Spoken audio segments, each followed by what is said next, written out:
কয়েক হাজার বছর ধরে ভারতবর্ষে অনেক ব্রহ্মজ্ঞ ঋষি মহাঋষি আবির্ভূত হয়েছেন।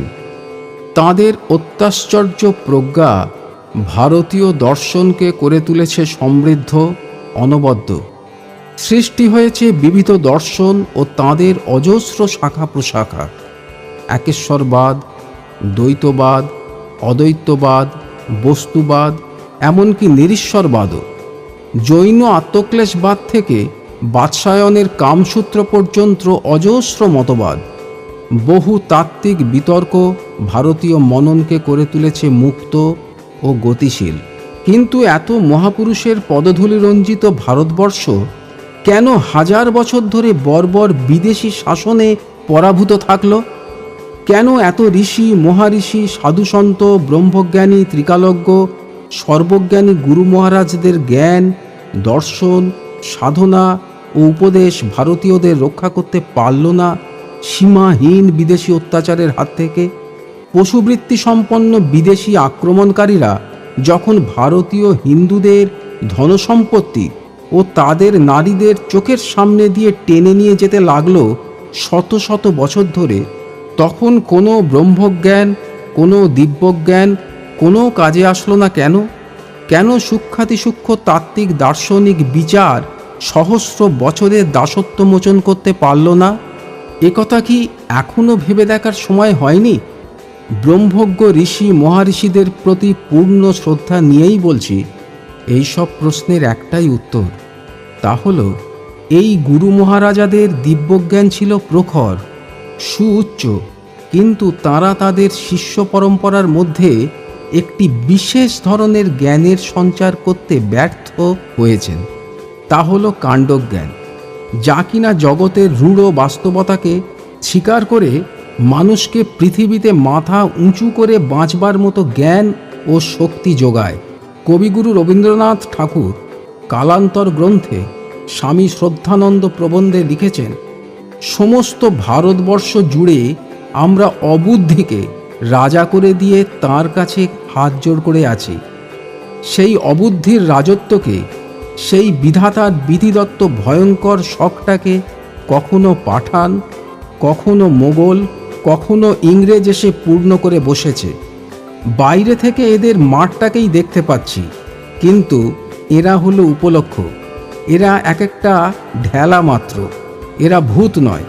আমরা মধ্যাহ্নকালের আলোতেও বুদ্ধি চোখ বুঝিয়ে দিয়ে অবুদ্ধির ভূতকে ডেকে এনেছি। এই সমস্ত তারই কর্ম। আমাদের লড়াই ভূতের সঙ্গে, অবুদ্ধির সঙ্গে, আমাদের লড়াই অবাস্তবের সঙ্গে। রূঢ় বাস্তবকে অস্বীকার করে হাজার বছর ধরে তুরীয় দিব্যজ্ঞান ও কাণ্ডজ্ঞানহীনতার সাধনায় মেতে থাকা বাঙালি হিন্দুর বিবেককে কষাঘাত করে সাম্প্রতিককালে আবির্ভূত হয়েছিলেন এক সম্পূর্ণ অন্যরকম ঋষি, কাণ্ডজ্ঞানের মহাঋষি শিবপ্রসাদ রায়। দিব্যজ্ঞান নয় কাণ্ডজ্ঞান চাই নামক এক নতুন দর্শন রচনার মধ্য দিয়ে যাঁর আত্মপ্রকাশ।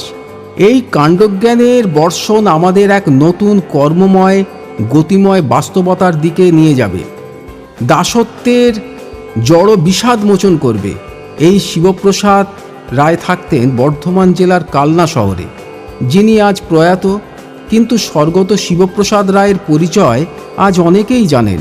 অসামান্য বাগ্মী, সুলেখক এবং হিন্দু জাগরণের এক পুরোধা হিসেবে তাঁর খ্যাতি আজ ভারতবর্ষ অতিক্রম করে ইউরোপ, আমেরিকাতেও ব্যাপ্ত হয়েছে। আজ নানা দেশে শিবপ্রসাদ রায়ের নামে অনেক ফোরাম, ট্রাস্ট, স্মৃতি সমিতি, এমনকি ফ্যান ক্লাবও গড়ে উঠেছে। আসুন আমরা দেখি কি বলছেন এই কাণ্ডজ্ঞানের মহাঋষি তাঁর দিব্যজ্ঞান নয় কাণ্ডজ্ঞান চাই গ্রন্থে। ছোটবেলায় একটা বই পড়েছিলাম, নাম বুদ্ধিতে যার ব্যাখ্যা চলে না। বড় হয়েও এদেশের বহু ঘটনার বুদ্ধি দিয়ে ব্যাখ্যা করতে পারছি না। মনে হচ্ছে গোটা দেশের ভাবনা চিন্তাগুলো যেন একটা অবাস্তব ভিত্তির ওপর দাঁড়িয়ে। অবিলম্বে যদি আমরা বাস্তবের মাটিতে পা না রাখতে পারি, আমাদের জন্য অপেক্ষা করছে চরম সর্বনাশ। এদেশের অর্থনৈতিক বিপর্যয় এবং মনুষ্যত্বের অবক্ষয়ের জন্য দায়ী করা হয় ভারত বিভাগকে। এই ভারত বিভাগ ছিল এদেশের তাবৎ হিন্দু নেতৃবৃন্দের নির্বুদ্ধিতার পরিণতি। শতকরা ৯৭ জন মুসলমানের দাবি ছিল হিন্দু মুসলমান দুটো পৃথক জাতি। হিন্দুর সঙ্গে পাশাপাশি বাস করে মুসলমানদের ধর্ম সংস্কৃতি অক্ষুণ্ণ রাখা অসম্ভব। অতএব আমাদের একটা হোমল্যান্ড চাই, যার নাম পাকিস্তান। মুসলমান সমাজের পুরোটাই যখন ভারতবর্ষকে দুখণ্ড করতে ব্যস্ত, তখন হিন্দু নেতারা কি করছিলেন? জনগণকে বোঝাচ্ছিলেন হিন্দু মুসলমান পৃথক জাতি নয়, এক জাতি, ভারতীয় জাতি। মুসলিম লীগ এবং মোহাম্মদ আলী জিন্নার দ্বিজাতি তত্ত্ব এবং পাকিস্তানের দাবি সম্পূর্ণ ভিত্তিহীন। মহাত্মা গান্ধী বললেন, ভারত দ্বিখণ্ডিত হলে তা আমার মৃতদেহের ওপর হবে। পণ্ডিত নেহেরু বললেন, Pakistan is a fantastic nonsense. Sardar Patel বললেন, ভারত বিভাগ এ তো একটা পরিহাস মাত্র, এমন কথা আমরা চিন্তাও করতে পারি না। রাজেন্দ্র প্রসাদ তাঁর বিরাট গ্রন্থ ইন্ডিয়া ডিভাইডেড লিখে প্রমাণ করলেন, পাকিস্তান একটা অসম্ভব অবাস্তব ব্যাপার। বেশিরভাগ মুসলমান জাতীয়তাবাদী, আর তারা সবাই কংগ্রেসের মধ্যে। সুতরাং অদূরদর্শী এবং সাম্প্রদায়িক ভেদবুদ্ধি সম্পন্ন মানুষেরাই পাকিস্তানের কথা বলে আতঙ্ক ছড়াতে চাইছেন। এই সব নেতাদের লক্ষ লক্ষ অনুগামী কোটি কোটি মানুষকে এই মিথ্যে কথাটা বোঝালো। কিন্তু বাস্তবে কি ঘটেছিল? অসংখ্য প্রাণ, চোখের জল, নারীর সম্ভ্রম আর রক্তের বিনিময়ে পাকিস্তান রচিত হলো। হিন্দু এবং মুসলমান দুটো পৃথক জাত, এই সত্যকে স্বীকার করে ভারতকে দুভাগ করা হলো। 1.5 কোটি হিন্দুর সর্বস্ব কেড়ে নিয়ে তাড়ানো হলো পাকিস্তান থেকে। এখনও নিয়মিত তাড়ানো হচ্ছে এবং তাড়ানো হবে। এখন এদেশের জাতীয় নেতাদের এবং তাদের অনুগামীদের কি বলা হবে? ভণ্ড, মিথ্যাবাদী, আত্মপ্রবঞ্চক, অদূরদর্শী, ক্ষমতালোভী। প্রত্যেকটি বিশেষণ এদের কীর্তির উপযুক্ত, কিন্তু আমি তা বলবো না। এরা লোকান্তরিত, তাই এদের প্রতি শ্রদ্ধা নিয়েই বলবো, এরা ছিলেন দিব্যজ্ঞান সম্পন্ন কিন্তু কাণ্ডজ্ঞানহীন। এদের কোনো আচরণই বুদ্ধি দিয়ে ব্যাখ্যা করা যায় না। স্বাধীনতা আন্দোলনে হিন্দু তার জীবন উৎসর্গ করেছে স্বর্গীয় প্রেরণায়, মুসলমান তার স্ট্র্যাটেজি তৈরি করেছে ভারতে মুসলিম রাজত্ব প্রতিষ্ঠার কামনায়। পূর্ব বাংলা পাকিস্তান হলো মুসলমানদের সংখ্যা বেশি বলে। ফাঁসির মঞ্চে প্রাণদানের সংখ্যা পূর্ববঙ্গেই সর্বাধিক, কিন্তু আত্মদানের তালিকায় পূর্ববঙ্গে কেন গোটা বঙ্গেও একজন মুসলমান নেই। স্বাধীনতা আন্দোলনে বিশ্বাসঘাতকতা করে ইংরেজের সহযোগিতা করে মুসলমানরা পুরস্কার পেল পাকিস্তান, বাংলাদেশ। আর ফাঁসিতে গুলিতে প্রাণ দিয়ে পূর্ববঙ্গের হিন্দুরা হলো বাস্তুচ্যুত, শরণার্থী, রিফিউজি। মাতৃভূমি থেকে তাদের পালিয়ে আসতে হলো ভারতে। যারা আসামে আশ্রয় নিল তাদের পরিচয় হলো বিদেশি, বহিরাগত। যারা বাংলাদেশে রয়ে গেল তারা হয়ে গেল জিম্মি, মালায়ুন, কাফের। আর যারা ত্রিপুরায় গেল তারা সংবাদপত্রের ভাষায় হলো অনুপজাতি। কি করুণ পরিণতি! অথচ শ্যামাপ্রসাদ ছাড়া একজনও আত্মসম্মান সম্পন্ন নেতা ছিলেন নাকি গোটা দেশে এই ঘটনা যাকে বিচলিত করেছে। তাঁর প্রচেষ্টায় রক্ষিত হয়েছিল এই পশ্চিমবঙ্গ এবং পাঞ্জাব। তাকে সবাই বলেছিল সাম্প্রদায়িক। শ্যামাপ্রসাদ কাশ্মীরের চূড়ান্ত ভারতভুক্তি চেয়েছিলেন, 370 ধারার উচ্ছেদ চেয়েছিলেন। তিনি মধ্যপথে সিজফায়ার না করে যুদ্ধ চালিয়ে পুরো কাশ্মীর উদ্ধার করতে চেয়েছিলেন, তাই তাকে হত্যা করা হলো। যারা কাশ্মীরের অর্ধাংশ পাকিস্তানের হাতে তুলে দিয়ে বাকিটাকে প্রায় পাকিস্তান করে দিল, যাদের জন্য কাশ্মীর আজ অগ্নিগর্ভ, তারা প্রগতিশীল, ধর্মনিরপেক্ষ, অসাম্প্রদায়িক। যারা 370 ধারার উচ্ছেদ করে কাশ্মীর সমস্যার সত্যিকারের সমাধান চায়, তাদের সাম্প্রদায়িক বলার মতো কাণ্ডজ্ঞানহীন নেতারা আজও দেশের নেতৃত্বে। ভারতের অর্ধাংশ, কাশ্মীরের অর্ধেক উপঢৌকন দেওয়া সত্ত্বেও ভারতে আবার সেই একই পরিস্থিতির উদ্ভব হয়েছে। কাশ্মীর সবটাই চলে যেতে পারে, প্রকৃতপক্ষে কাশ্মীর আজ নিয়ন্ত্রণের বাইরে। কাশ্মীর চালাচ্ছে পাকিস্তান এবং তাদের বিভিন্ন উগ্রপন্থী সংস্থা। ভারত আবার খণ্ডিত হতে পারে। বিদেশি অর্থে পুষ্ট হয়ে অধিকাংশ মুসলমান সেই উদ্দেশ্যে কাজ করে চলেছে। রাজনৈতিক দলগুলির নির্বিচার তোষণে তারা ক্রমশই বেপরোয়া হয়ে উঠেছে। বেআইনিভাবে সরকারি জমি দখল করে পার্ক সার্কাসে অসংখ্য বাড়ি করেছে, রাজাবাজারে গড়ে তুলেছে মসজিদ, 86তে প্রজাতন্ত্র বয়কট করেছে। দিল্লির ইমাম বলেছে, আমরা এদেশের আইন কানুন মানি না, বাবরি মসজিদ না পেলে আবার হোমল্যান্ডের আওয়াজ তুলব, পার্লামেন্টে আগুন লাগিয়ে দেব। উত্তেজনাপূর্ণ বক্তৃতা দিয়ে দাঙ্গা বাঁধাচ্ছে মিরাটে, আলিগড়ে, দিল্লিতে, বরোদায়। এই অবস্থাটা বুঝে যারা কিছু বলতে যাচ্ছে তাদেরই বলা হচ্ছে সাম্প্রদায়িক। এই দিব্যজ্ঞান সম্পন্ন নেতাদের অর্ধেক ভারতবর্ষ হারিয়েও কাণ্ডজ্ঞান ফেরেনি। হিন্দু মুসলমানের ভিত্তিতে ভারত ভাগ হলো, কিন্তু এদেশের নেতাদের একজাতি তত্ত্বের মিথ্যে নেশাটা কাটল না। পাকিস্তান হিন্দু শূন্য, বাংলাদেশ প্রায় হিন্দু শূন্য, কিন্তু লোক বিনিময়ের মতো একটা বাস্তব সমাধান হাতের কাছে পেয়েও তা ব্যবহার করা হলো না। তাই যে মুসলমানরা হিন্দুর সঙ্গে থাকলে ধর্ম বিপন্ন হবে বলে পাকিস্তানের পক্ষে ভোট দিয়েছিল, তারা ভারতেই রয়ে গেল, তাদের কিছু হারাতে হলো না। ভারতের একজন মুসলমানেরও কিন্তু এজন্য কষ্ট হয় না, কোনো দিন একটা মৌখিক প্রতিবাদও করে না।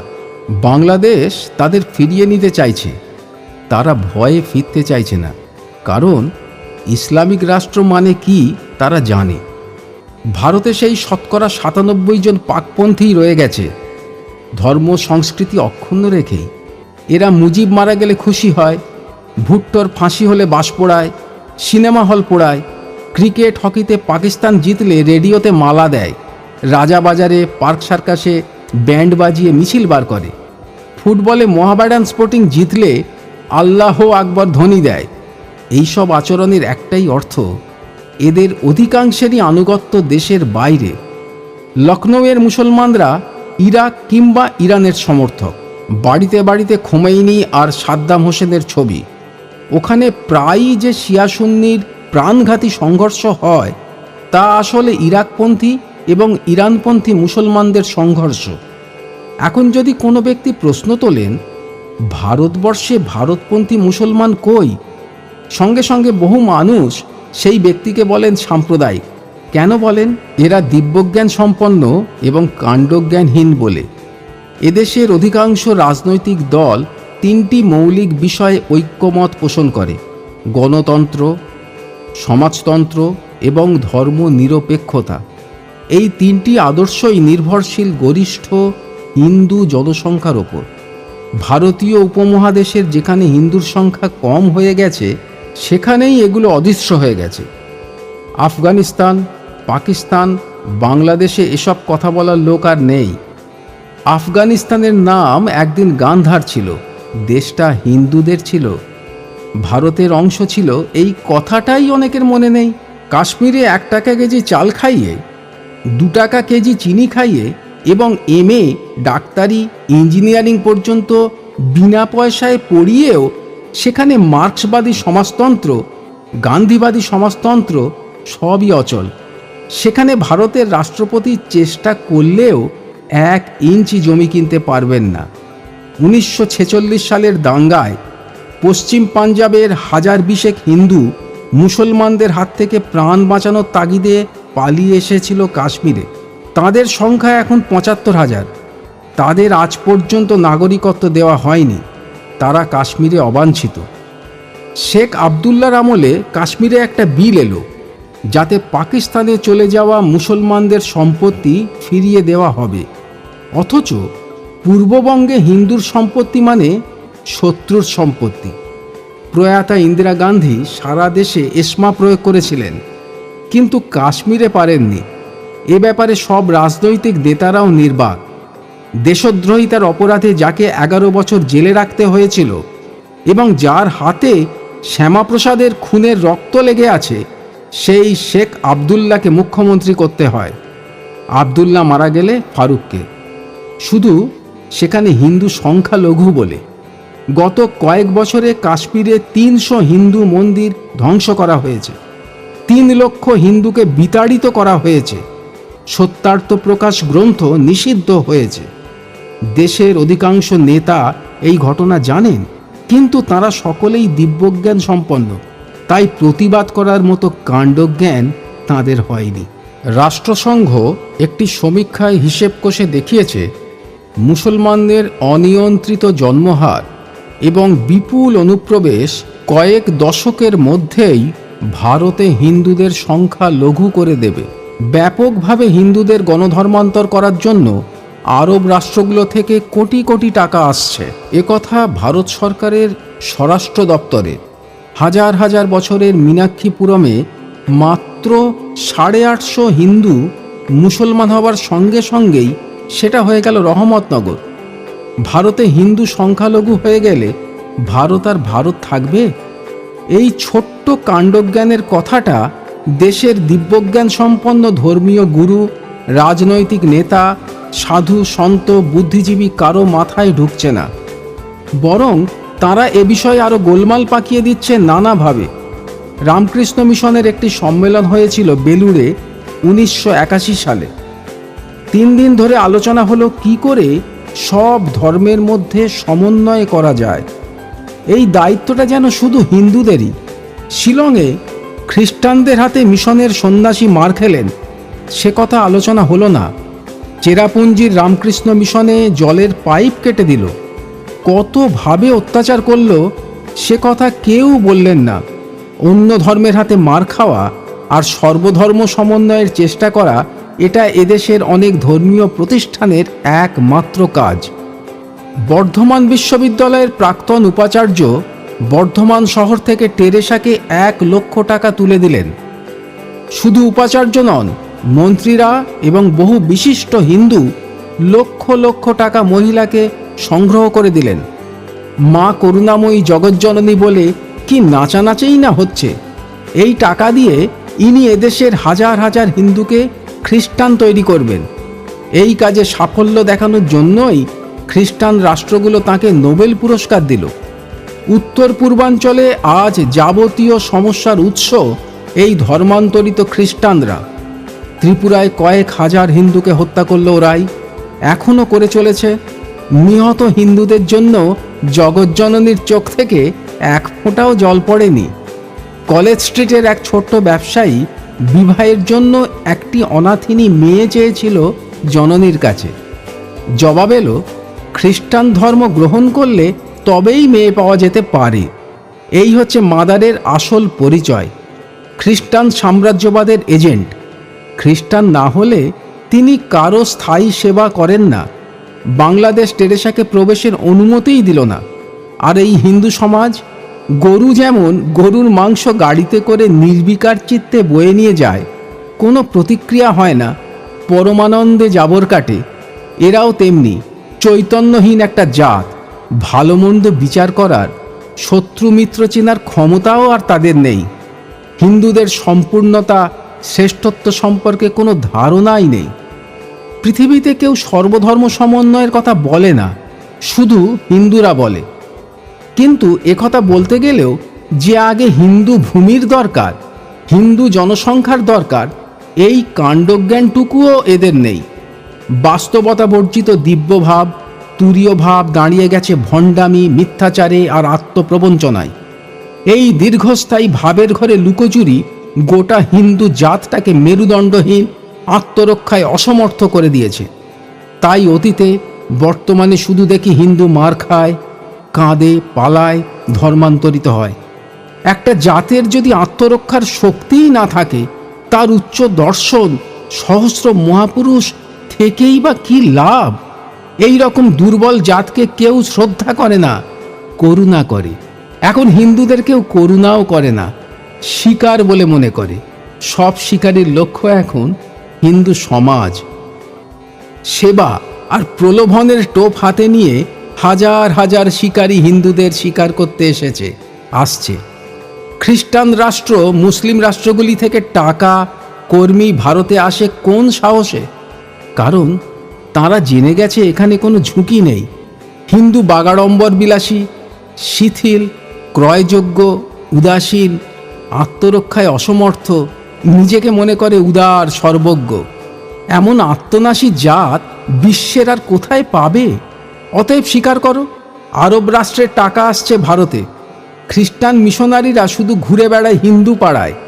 তাই এখন এদেশের ধর্মীয় গুরু, রাজনৈতিক নেতা এবং জনগণকে রূঢ় বাস্তবের মুখোমুখি দাঁড়াতে হবে। যোগী, সাধক, ভক্ত, বৈষ্ণব সকলকে মনে রাখতে হবে, জপ করুন, সাধনা করুন, কীর্তন করে কেঁদে ভাসিয়ে দিন, আপত্তি নেই। সর্বাগ্রে মনে রাখুন, হিন্দু ভূমি, হিন্দু সমাজ, হিন্দু জাতি না থাকলে কিংবা হিন্দুর সংখ্যা কম হয়ে গেলে এসব কিছু থাকবে না। রাজনৈতিক নেতা এবং কর্মীদের মনে রাখতে হবে, মার্ক্সবাদ, গান্ধীবাদ যাই বলুন, এসব ততদিনই বলা যাচ্ছে যতদিন এদেশে হিন্দু বেশি আছে। মার্ক্সবাদ সুপণ্ডিত কিংবা গান্ধীবাদের তাত্ত্বিক নেতাদের মনে রাখতে হবে, তাদের সব তত্ত্বজ্ঞান মূল্যহীন হয়ে গেল পূর্ববঙ্গে, হিন্দু সংখ্যালঘু হয়ে গেল বলে। প্রয়াত প্রমোদ দাশগুপ্ত এখানে যত গর্জনই করুন, তিনি ভাবতেই পারেননি তাঁর স্বপ্নের মার্ক্সবাদ জন্মভূমি ফরিদপুরে গিয়ে প্রচার করবেন। প্রফুল্ল সেন ভুলেও ভাবেননি তাঁর জীবনাদর্শ গান্ধীবাদ পিতৃভূমি খুলনায় গিয়ে প্রচারের আর সুযোগ হবে। ঠাকুর অনুকূলচন্দ্র সম্পর্কে তাঁর শিষ্যদের দাবি, তিনি পুরুষোত্তম, পূর্ণ ব্রহ্ম। তিনি বহু শিষ্যকে বলেছেন ধর্ম সবই সমান, কিন্তু পাকিস্তান হবার আগেই তিনি সৎসঙ্গের মূল আশ্রম পাবনা ছেড়ে পালিয়ে এলেন দেওঘরে। তাঁর দিব্যজ্ঞান তাকে নিয়ে অনেক উদার মহৎ কথা বলিয়েছে, কিন্তু কাণ্ডজ্ঞান বলেছে, যা পালা হিন্দুস্থানে, যেখানে হিন্দু বেশি আছে। তোর ব্রহ্মের শক্তি দিয়ে তুই এখানে আত্মরক্ষা করতে পারবি না। তাই কাল বিলম্ব না করে তিনি পালিয়ে এলেন। হিন্দুর সংখ্যা কম হয়ে গেলে পূর্ণব্রহ্মেরও মর্যাদা থাকে না। এই সরল সত্যটা ঠাকুরের শিষ্যদের সর্বাগ্রে বুঝতে হবে। এই বঙ্গে আর একজন খ্যাতিমান গুরু ছিলেন। ইনি জন্মসিদ্ধ ঠাকুর বালক ব্রহ্মচারী। জন্ম ঢাকা জেলার মেদিনী মণ্ডল গ্রামে। পূর্ববঙ্গ পাকিস্তান হয়ে গেলে তাঁর সিদ্ধান্ত কোনো কর্মে লাগলো না। তাকে দেশ ছেড়ে পালাতে হলো কোথায়? যেখানে হিন্দু বেশি আছে। হিন্দু কম হলে পূর্ণব্রহ্মও ক্ষমতাহীন, জন্মসিদ্ধ ব্রহ্মচারীও তাই। এগুলো দিব্যজ্ঞানের কথা নয়, রাগের কথাও নয়, প্রমাণিত সত্য। কিন্তু এই আঘাত, পলায়ন থেকে এরা কিছুই শিক্ষা নিলেন না। সন্তান দল একটি গানের রেকর্ড বার করেছে, যার প্রথমে আজান এবং পরে কথা, যে আল্লাহ সেই রাম, রাম নারায়ণ রাম। আল্লাহ এবং রামের সহবাস্থান পূর্ববঙ্গে হলো না। আল্লাহর অনুগামীদের দাপটে হিন্দুদের 14 পুরুষের ভিটে ছেড়ে চলে আসতে হলো। তারপরেও এই গান নিশ্চয়ই ঔদার্য ও সহিষ্ণুতার লক্ষণ, কিন্তু এটি কাণ্ডজ্ঞানহীনতার, আত্মহত্যার লক্ষণও বটে। এত উদার কিংবা ভণ্ড জাত কখনো বাস্তবের সম্মুখীন হতে পারে না। তাই যখনই হিন্দু সমাজের ওপর আঘাত এসেছে, এই সব দিব্যজ্ঞান সম্পন্ন মার্ক্সবাদী, পূর্ণব্রহ্ম ঠাকুর, জন্মসিদ্ধ ব্রহ্মচারীরা দিশেহারা হয়ে গেছেন, পালিয়ে প্রাণ বাঁচিয়েছেন। তাঁদের ঔদার্য, পাণ্ডিত্য, বাগ্মিতা, ব্রহ্মত্ব, সিদ্ধাই কোনো কাজে লাগেনি। ভারতে এসে এদের প্রথম কাজ ছিল ধর্মের একটা ভিত্তি তৈরি করা, হিন্দু সমাজের সকল সম্প্রদায়কে একটা কমন প্ল্যাটফর্মে আনা, হিন্দু জাতিকে ঐক্যবদ্ধ করা। প্রাণের আধার যেমন শরীর, তেমনি হিন্দু ধর্মের আধার হচ্ছে হিন্দু জাতি, হিন্দু সমাজ।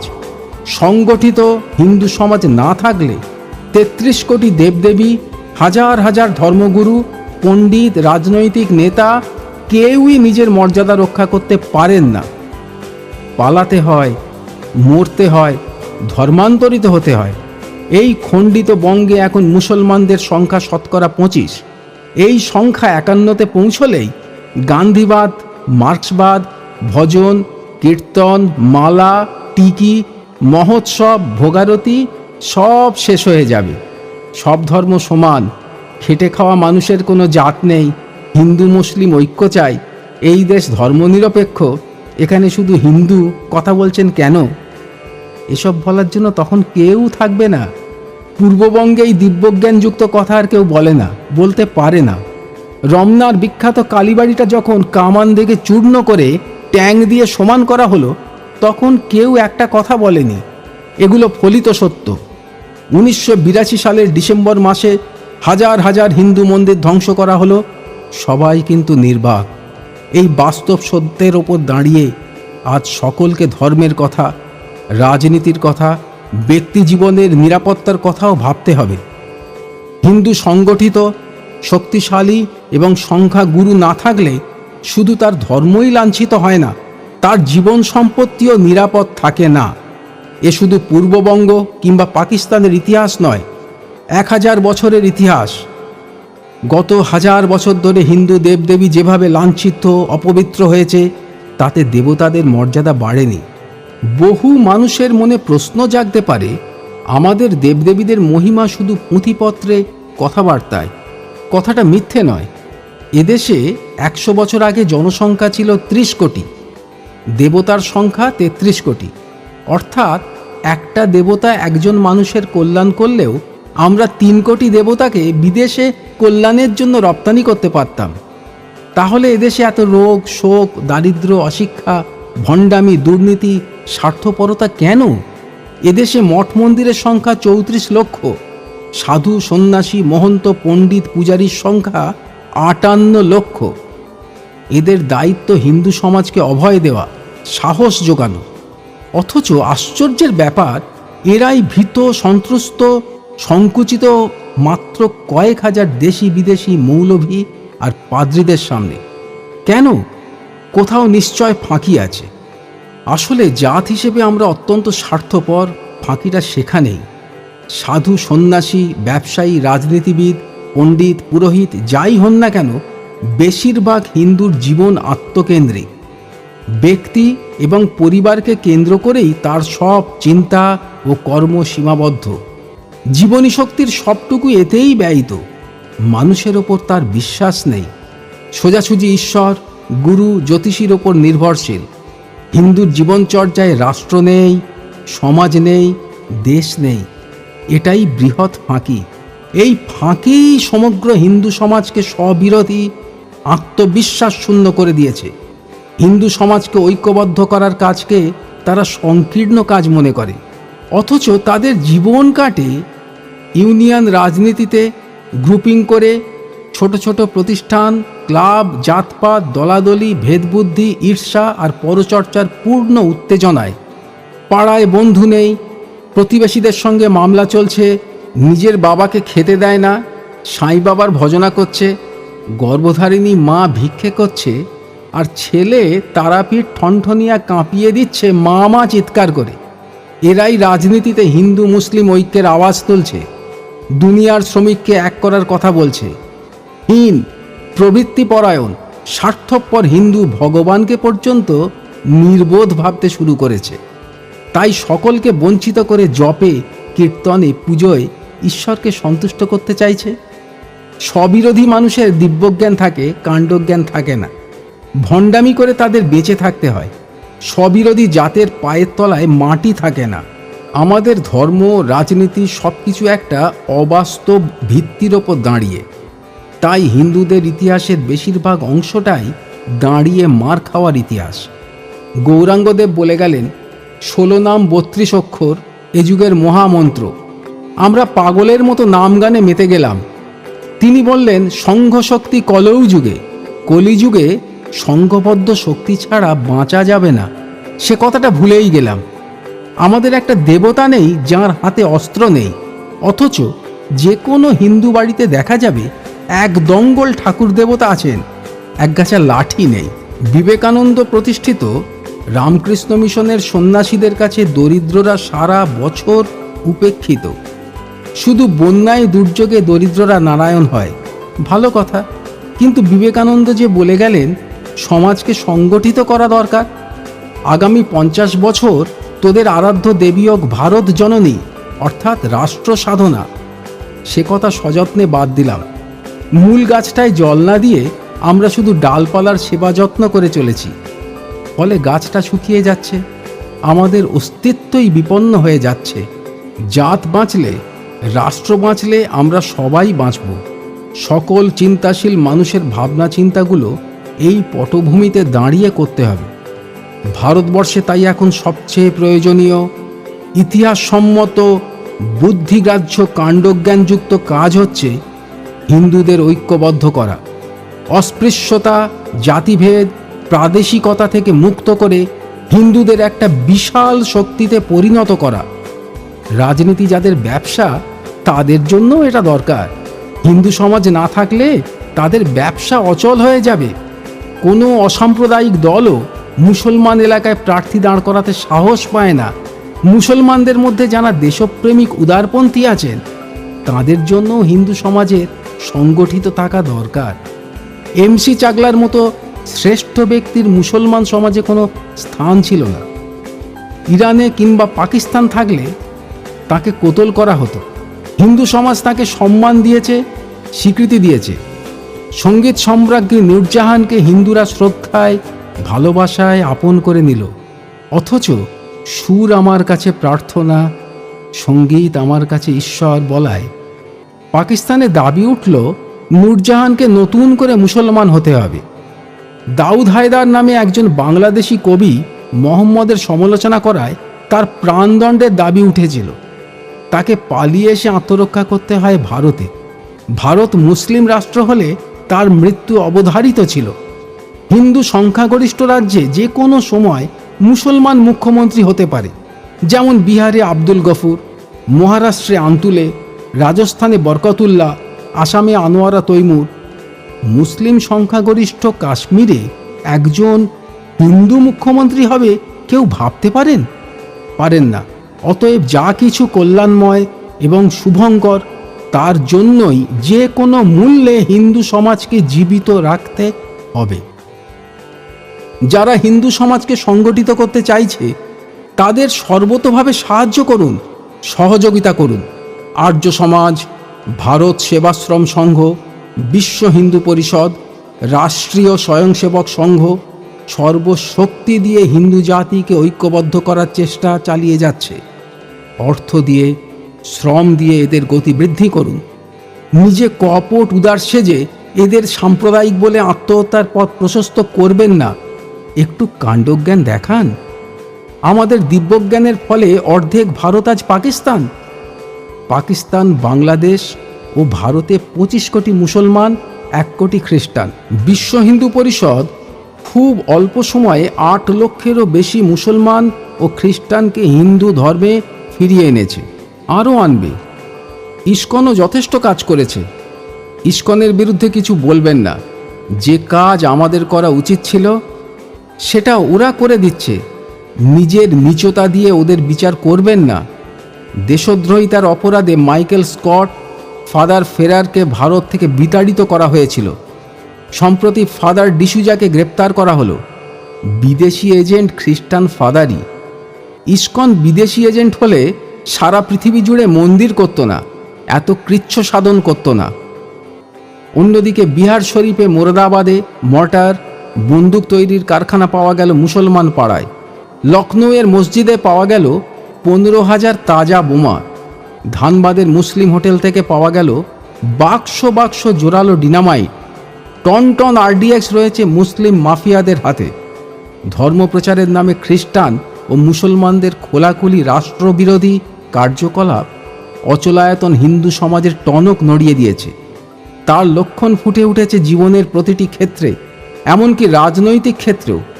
বিপুল শক্তি নিয়ে হিন্দু সমাজের জাগরণ ঘটছে। হিন্দুর শক্তি বৃদ্ধিতে রাষ্ট্রদ্রোহী ছাড়া আর কারো আতঙ্কিত হবার কারণ নেই। হিন্দু কারো মসজিদ ভেঙেছে, গির্জা ভেঙেছে, ইতিহাসে একটি দৃষ্টান্ত নেই। কিন্তু আজও একটি হিন্দু নারী মুসলমান দ্বারা অপহৃত হলে, হিন্দু মন্দির মুসলমান কর্তৃক ধ্বংস হলে কোনো মুসলমান তার প্রতিবাদ করে না, নীরবে সমর্থন করে। এগুলো বিদ্বেষ সৃষ্টি নয়, বাস্তব অবস্থার কথা, হিন্দুর বাঁচার কথা। সভ্য দেশে আইন সকলের জন্য সমান হয়। এখানে মুসলমানদের জন্য বিবাহ আইন পৃথক। হিন্দু বিয়ে করবে একটি, পরিবার পরিকল্পনা করে সন্তান রাখবে 2টি। তাদের স্লোগান আমরা 2, আমাদের 2। আর একজন মুসলিম বিয়ে করবে 4টি, পরিবার পরিকল্পনা করবে না। তাদের স্লোগান আমরা 5, আমাদের 25। এই ব্যবস্থা পাশাপাশি চললে ভারত মুসলিম সংখ্যাগরিষ্ঠ হতে কতদিন? শুধু কি এখানেই শেষ? শিব ঠাকুরের আপন দেশে আইন কানুনের সর্বনেশের মতোই ভারতের ব্যাপার স্যাপার। যে মুসলমানের কাছে বিবাহের কোনো পবিত্রতা নেই, স্থায়িত্ব নেই, আজ বিয়ে করলে কাল তালাক দিয়ে পরশু নিকাহ করতে পারে, তিনি বিবাহ করতে পারবেন 4টি।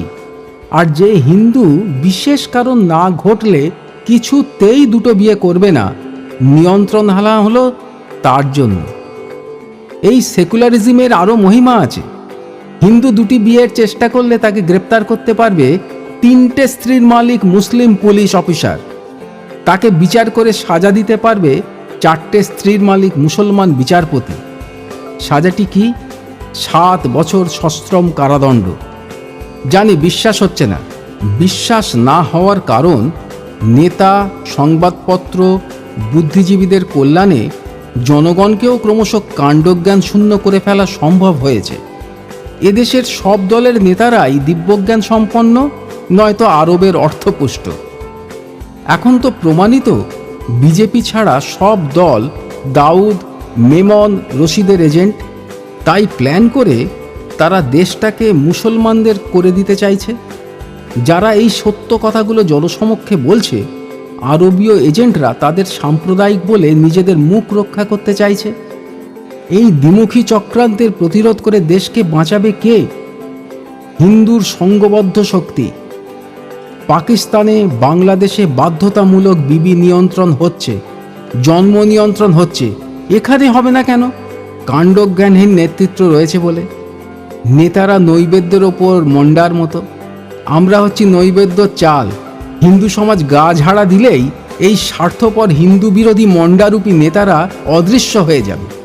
পরিবার পরিকল্পনা সকলের জন্য বাধ্যতামূলক করার এবং হিন্দু কোড বিল তুলে দেওয়ার জন্য রাজনৈতিক দলগুলোকে চাপ দিন। নেতারা হিন্দুর সেন্টিমেন্টের কোনো পরোয়াই করে না। তারা জানে হিন্দুরা অসংগঠিত, আত্মবিস্মৃত। হিন্দুদের অপমান করে, স্বার্থক্ষুণ্ণ করে বহাল তবিয়তে নেতাগিরি করা যায়। তাই শুধু মুসলমানদের তুষ্ট করে, তোষণ করে হিন্দু কোড বিল চালু রাখে।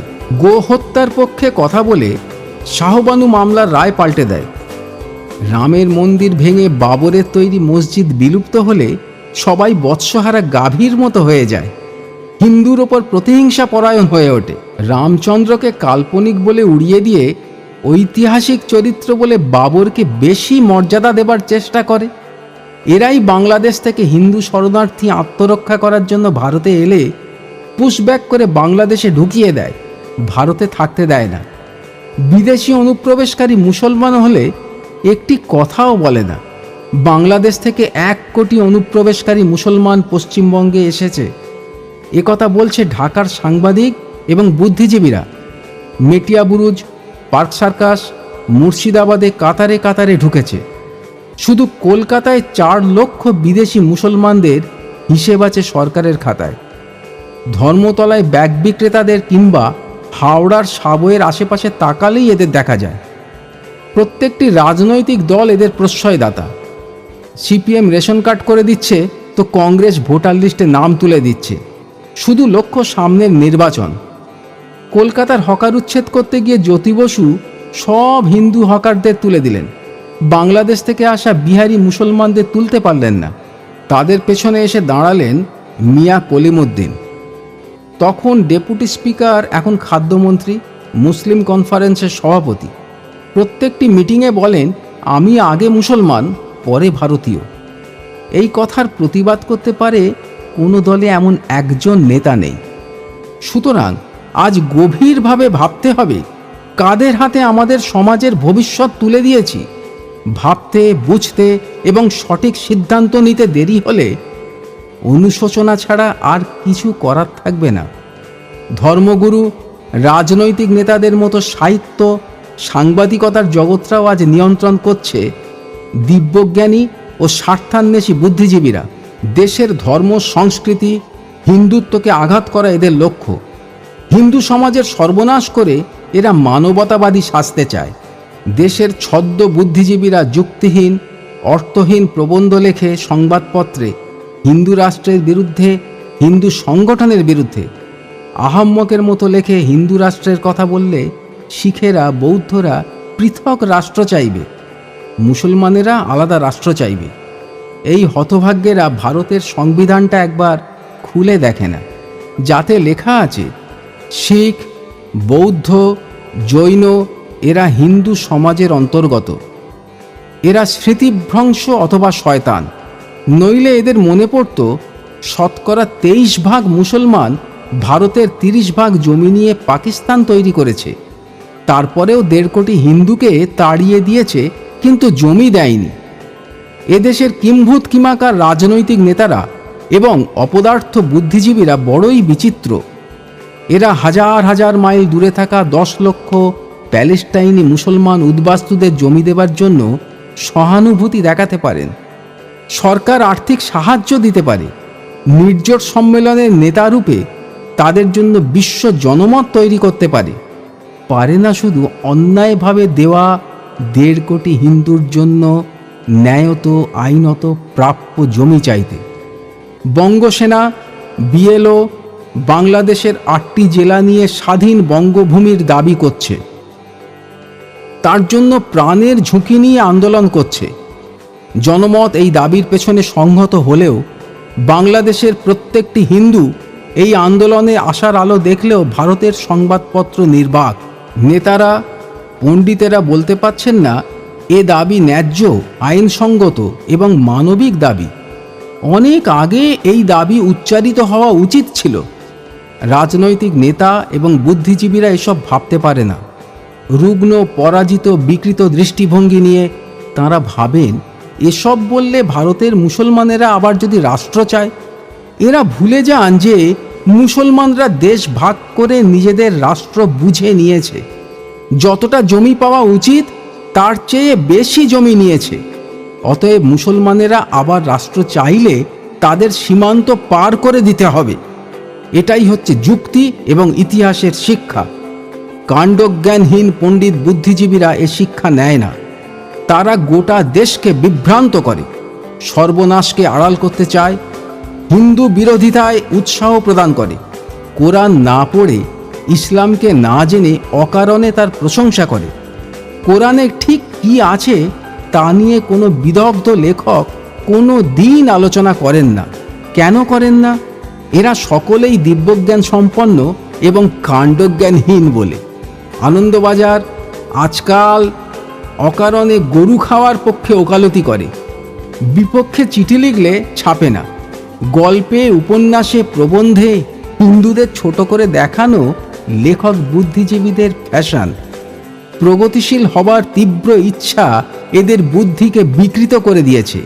এরা জানে ইসলামে গরু কাটার কোনো বাধ্যতা নেই, কোরআনের জন্মভূমিতে গরুই নেই, অথচ এটা গোপালের দেশ। গরুর প্রতি মানুষের প্রচণ্ড শ্রদ্ধা। গরু কাটলে 85% জন মানুষের প্রাণে লাগে। মহাত্মা গান্ধী বলেছিলেন, স্বাধীনতা প্রাপ্তির চেয়ে গো হত্যা বন্ধের প্রশ্নকে আমি বেশি জরুরি মনে করি।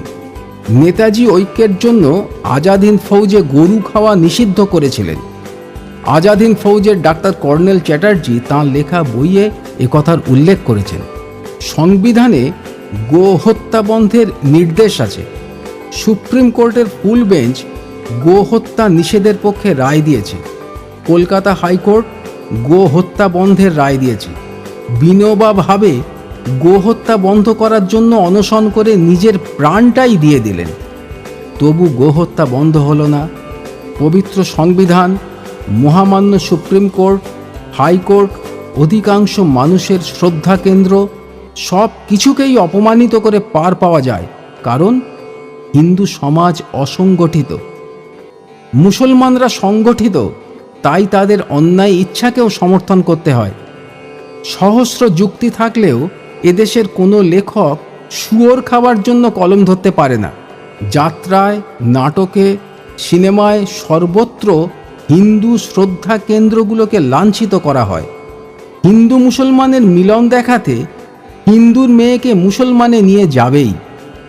সিনেমায় নায়ক নায়িকা বিপদে পড়লে শুধু আশ্রয় পায় মসজিদে কিংবা গির্জায়।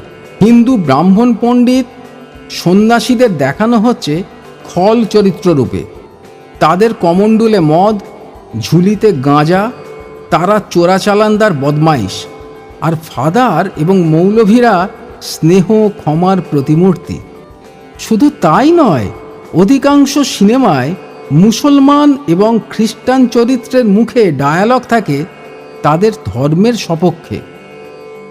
বিভিন্ন ঘটনার মধ্য দিয়ে দেখানো হয় আল্লাহর মহিমা, যিশুর মাহাত্ম্য। যে কোনো মুসলিম চরিত্র নাটকের প্রয়োজনে মারা গেলে ভেসে আসবে করুণ আজানের সুর, পর্দায় ফুটে উঠবে মক্কার কাবা, লক্ষ লক্ষ মুসলমান সেখানে নামাজ পড়ছে। আরও আশ্চর্যের ব্যাপার, জার্মান নাট্যকার ব্রেক্টের নাটক বঙ্গানুবাদ করতে গিয়ে তার মধ্যে ক্লাউনের মতো আমদানি করা হচ্ছে ব্রহ্মা বিষ্ণু শিবকে। তাদের মুখে বসানো হচ্ছে শালীনতা বর্জিত ভাষা। সফোক্লিসের নাটক বাংলা করতে গিয়ে, ইবসেনের নাটক চিত্রায়িত করতে গিয়ে দেশের শ্রেষ্ঠ পরিচালক অকারণে আঘাত করেছেন শুধুমাত্র হিন্দু সংস্কারকে। গীতিকার শিল্পীরা কৃষ্ণকে নিয়ে, গৌরাঙ্গদেবকে নিয়ে কুরুচিপূর্ণ গান রচনা করছে, গাইছে, রেকর্ড বেরুচ্ছে। বিচিত্র এদেশের হিন্দু ধর্মাচরণকারীরা, এসবে তাদের কোনো কষ্ট হয় না, কোনো ভক্তের প্রাণে এসব লাগে না। ভিখারির বৈরাগ্য, নপুংসকের ব্রহ্মচর্য, শক্তিহীনের ভক্তি এই রকমই হয়। চ্যাংড়া নাট্যকার, ফক্কর সাংবাদিকরাও তাদের পরোয়া করে না। এদেশের সাংবাদিক কুল হিন্দু মুসলিম ঐক্যের প্রয়োজনে কোথাও দাঙ্গা হলে লেখে দুই সম্প্রদায়ের সংঘর্ষ, দাঙ্গা যাতে না ছড়ায় এই বৃহত্তর স্বার্থে সত্য গোপন করা হয়। ভালো কথা, কিন্তু হিন্দুদের দুটি সম্প্রদায় একটা কিছু হলে বিরাট হেডলাইন আসে, হরিজনদের প্রতি বর্ণ হিন্দুদের নারকীয় অত্যাচার। কেন এমন লেখা হয়? কারণ অধিকাংশ সাংবাদিক হিন্দুত্ব বিরোধী, দিব্যজ্ঞান সম্পন্ন এবং কাণ্ডজ্ঞানহীন। তারা চায় না হিন্দু সমাজ ঐক্যবদ্ধ হোক, শক্তিশালী হোক। মালদহের সাম্প্রদায়িক দাঙ্গার সংবাদে লেখা হলো, ঘোষেদের সঙ্গে মুসলমানদের দাঙ্গা। ঘোষরা যেন হিন্দু নয়, হিন্দুর সংহতি নষ্টকারী এইসব প্রাণীগুলো আসামের ঘটনা সব জেনেও স্পষ্ট করে বলতে পারলেন না আসাম আন্দোলনের প্রকৃত চরিত্রটি কী ছিল। বিভিন্ন ঘটনা, আন্দোলন বহির্ভূত বিষয় নিয়ে সাতকাহন পাঁচালি গিয়ে প্রমাণ করতে চাইলেন এবারেও আগের মতো বাঙালি বিতাড়ন আন্দোলন। এর আগেও এই সাংবাদিকরা শুধু বিভ্রান্তি সৃষ্টি করেছেন। বাঙালি বাঙালি করে এরা অস্থির হয়ে যান। কিন্তু আসাম থেকে কোনোদিন বাঙালি মুসলমান বিতাড়িত হয়নি কেন? বাঙালি মানে কি শুধু হিন্দু বাঙালি? পূর্ব বাংলার তো সবাই বাঙালি। দফায় দফায় যারা বিতাড়িত হয় তারা শুধু হিন্দু কেন? এই সোজা কথার জবাব এদের কাছে নেই। বাঙালিদের জন্য যাদের বেশি দরদ, যারা বাঙালির স্বার্থ রক্ষায় বাঙালিস্তান গড়তে চায়, সেই আমরা বাঙালিও এ প্রশ্নে নীরব। বাংলাদেশের নির্যাতিত হিন্দুদের জন্য এরা কোনোদিন একটা কথা বলে না। এবারও এরা সব সময় চেয়েছেন আসামের আন্দোলনকে লঘু করে দেখাতে। এত দীর্ঘস্থায়ী ও শক্তিশালী আন্দোলন ভারতের ইতিহাসে কখনো হয়নি। সারা দেশের উর্দু পত্রিকাগুলোর আর্তনাদ শুনলেই বোঝা যাবে এই আন্দোলনের লক্ষ্য। আন্দোলনের মূল লক্ষ্য বাংলাদেশ থেকে আগত অনুপ্রবেশকারী মুসলমানদের বিতাড়ন। হিন্দুদের বিতাড়ন নয়। হিন্দু পৃথিবীর যেখান থেকেই আসুক, এখানে সে বিদেশি নয়, অনুপ্রবেশকারী নয়, এমনকি শরণার্থীও নয়। এ দেশ তাদের মাতৃভূমি। অসমিয়া হিন্দুরা একথা বুঝেছে, কিন্তু তাদের আরও সক্রিয় হতে হবে। আসামে ৪৯ লক্ষ বাংলাদেশি মুসলমানের অনুপ্রবেশ ঘটেছে। এই অনুপ্রবেশ বন্ধ করতেই হবে। না পারলে আসামের রাজনৈতিক ভারসাম্য নষ্ট হয়ে যাবে। আসাম হবে আর একটা পাঞ্জাব কিংবা কাশ্মীর। আসামের তরুণেরা এ ব্যাপারে সচেতন, সতর্ক হচ্ছে, উপযুক্ত ব্যবস্থা নিচ্ছে, এটাই আশার কথা। কিন্তু হিতেশ্বর সাইকিয়া, প্রফুল্ল মোহান্তি সরকার সবটাই উল্টে দিচ্ছে। পাঞ্জাব আজ অগ্নিগর্ভ। সেখানে তৈরি হয়েছে শিখ মুসলিম সুরিত সমিতি। এর পিছনে আছে পাকিস্তান এবং এখানকার মুসলমানদের একটি অংশ। হিন্দু সমাজের অবিচ্ছেদ্য অংশরূপে শিখেরা কখনোই এত নিষ্ঠুর, নৃশংস হতে পারে না। 300 বছরের শিখ ইতিহাসে এরকম নজিরও নেই। নির্মম হিন্দু হত্যায় তাই ফুটে উঠেছে পরিচিত ইসলামিক বর্বরতা। এই বাস্তব অবস্থার ভয়ঙ্করত্ব এবং সমস্যা সমাধানের কথা কেউ বলতে পারছে না। ঔদার্য নিয়ে, দিব্যজ্ঞান নিয়ে মিথ্যার চোরাবালিতে দাঁড়িয়ে নিজের মৃত্যু প্রত্যক্ষ করছে হিন্দু সমাজ। বিশ্বের সর্বাপেক্ষা নিরীহ, উদার, পরমত সহিষ্ণু মনুষ্য গোষ্ঠী, যারা শুধু সর্বমানবে নয়, পশু পক্ষী কীট পতঙ্গ প্রতিটি ধূলিকণায় ঈশ্বরকে কল্পনা করেছে। মানবাত্মার সর্বোচ্চ প্রকাশ ঘটেছে যাদের ধর্ম দর্শনে সেই হিরণ্ময় ঐতিহ্যের ধারক হিন্দু সমাজ আজ বিপন্ন। তথ্য প্রমাণ যুক্তির আলোয় এই কঠিন সত্য নগ্নভাবে প্রকটিত। যত দূর সম্ভব ঐক্যবদ্ধ সংগঠিত করে হিন্দুত্বকে বাঁচানো আজকের হিন্দুদের একটা চ্যালেঞ্জ। যে যাই বলুক, ভারতবর্ষের জাতীয় জীবনের মূল ধারা মানে হিন্দু ধারা। হরিদ্বার থেকে কলকাতা পর্যন্ত পৌঁছতে গিয়ে গঙ্গায় অনেক নদী এবং নর্দমার অনুপ্রবেশ ঘটেছে। তাতে গঙ্গার স্বকীয়তা, পবিত্রতা নষ্ট হয়নি। গঙ্গা গঙ্গাই রয়ে গেছে। হিন্দুও তাই। শক্তির অভাব আমাদের নেই। আছে আত্মিক শক্তি এবং সংখ্যা শক্তি, শুধু নেই আত্মবিশ্বাস এবং সংগঠন শক্তি। ফলে হিন্দু সমাজের অবস্থা অনেকটা উট পাখির মতো। উট পাখি দৌড়তে পারে ঘন্টায় 40 থেকে 45 মাইল, লাথি মেরে ছিটকে ফেলে দিতে পারে একটা তাজা ঘোড়াকে। পায়ে তার এত জোর। আত্মবিশ্বাস না থাকার ফলে বিপদ দেখলে প্রত্যেকটি উট পাখি কি করে? চোখ দুটো বন্ধ করে ঠোঁটটা বালিতে গুঁজে দেয়, ভাবে বিপদ এড়িয়ে গেলাম। তখন তাকে ছিঁড়ে ছিঁড়ে খায় ঘেয় কুকুর আর রুগ্ন শেয়ালের দল, যারা তার একটা পদাঘাতের যোগ্য নয়। এ অবস্থা চলতে পারে না, সহ্যের অতীত। হিন্দু সমাজ সংগঠিত হচ্ছে, জাগ্রত হচ্ছে, হতেই হবে। কারণ লক্ষ লক্ষ বছরের ঐতিহ্য সম্পন্ন পৃথিবীর সবচেয়ে সৎ, শুভ্র এবং পবিত্র জীবন দর্শনের উজ্জ্বল উত্তরসূরি হিন্দু জাতির ভবিষ্যৎ আমরা কিছু কাণ্ডজ্ঞানহীন রাজনীতিক, বালখিল্য বুদ্ধিজীবী অথবা ভণ্ড ধার্মিকদের হাতে ছেড়ে দিয়ে চুপ করে বসে থাকতে পারি না। কারণ এটা হিন্দু জাতির অস্তিত্ব রক্ষার প্রশ্ন। যদি না পারি, 25 বছর পরেই কিছু স্পেসিমেন মনুষ্য আমরা চিড়িয়াখানায় দেখতে পাব। বাধ্যতামূলক ধর্মান্তরিত অহিন্দু পিতারা তাদের বালক পুত্রদের হাত ধরে বলবে, এই দেখ, অতীতে এই দেশে এক ধরনের প্রাণী ছিল। এরা সংখ্যায় ছিল প্রচুর, শক্তিও ছিল যথেষ্ট। এদের নাম ছিল হিন্দু। এদের বেদ ছিল, বেদান্ত ছিল, গীতা উপনিষদ ছিল, মার্ক্সবাদ গান্ধীবাদ ছিল, কিন্তু বাস্তব বুদ্ধি ছিল না। তাদের ব্রহ্মজ্ঞান ছিল, দিব্যজ্ঞান ছিল, শুধু কাণ্ডজ্ঞান ছিল না। তাই তারা পৃথিবী থেকে হারিয়ে গেছে। 2-4টি প্রাণী মাত্র এখন দেখা যায়, তাই দ্রষ্টব্য বস্তু বলে চিড়িয়াখানায় রাখা হয়েছে। মারা গেলে এখান থেকে নিয়ে গিয়ে আরক মাখিয়ে জাদুঘরে রেখে দেওয়া হবে। কিছু তথ্য। দীর্ঘদিনের কলঙ্ক কালিমা বাবরি মসজিদ হিন্দুরা ধূলিসাৎ করে দিয়েছে। বিশাল হিন্দু সমাজে আত্মবিশ্বাস এসেছে। দুর্নীতি দূষিত রাজনৈতিক ক্ষেত্রে ভারতীয় জনতা পার্টির অভ্যুত্থান জাতীয় জীবনে স্বস্তি এনে দিয়েছে। আর্য সমাজ, ভারত সেবাশ্রম সংঘ, বিশ্ব হিন্দু পরিষদের চেষ্টায় এ পর্যন্ত 50 লাখ মুসলমান এবং 5 লাখ খ্রিস্টান হিন্দু সমাজে ফিরে এসেছে। মিরাটের ইমাম সৈয়দ মেহবুব আলী, মাদ্রাজের ইমাম শেখ আমির মোহাম্মদের মতো শতাধিক পণ্ডিত হিন্দু ধর্মের প্রচার করে বেড়াচ্ছেন। খ্রিস্টান ধর্মের প্রচারক অ্যান্ডারসন মাউরি, হিপসন রায় উত্তর পূর্বাঞ্চলে হিন্দু ধর্ম সংস্কৃতির প্রচারে ব্যস্ত রয়েছেন।